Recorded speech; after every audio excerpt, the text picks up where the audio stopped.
নমস্কার বন্ধুরা, লাঞ্চের থালাটা দেখতে কেমন লাগছে সকলেই জানিও। তোমরা কমেন্টস করো না, একটু কমেন্টস করো ভিডিওগুলোতে। ফটোগুলো যেমন ভালোবাসা দিচ্ছ, ভিডিওগুলো প্লিজ দেখো বন্ধুরা।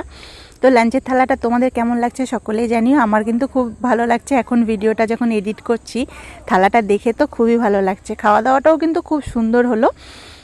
আর বরমশাই তো খেয়ে পুরো প্রশংসা করলো, বললো পালং শাকের তরকারিটা খুব সুন্দর হয়েছে। তো আমিও প্রথম বানালাম ডালের বড়ি দিয়ে পালং শাক। তো বড়ি দিয়ে বানাই, আজকে বড়া ভেজে বানিয়েছি। তো যার জন্য একটু অন্যরকম ছিল সবজিটা, খেতেও খুব সুন্দর লাগলো।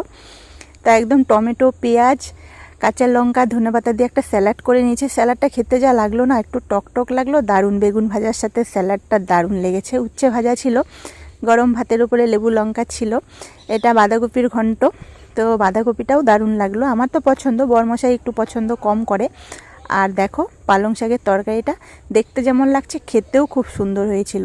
আদা জিরে বেটে দিয়েছি, একদম নিরামিষ করে, দারুণ লাগলো খেতে। সয়াবিনের তরকারি আর ছিল মাছের ঝোল। মাছের ঝোলটা একটু গরম মশলা দিয়ে করেছি, ধনেপাতাও দিয়েছি। ধনেপাতাটা এখন প্রচুর না বাড়িতে, তাই সব কিছুতেই ধনেপাতা দিয়ে দিচ্ছি। খেতেও কিন্তু ভালো লাগে, যেহেতু ধনেপাতা খেতে পছন্দ করি।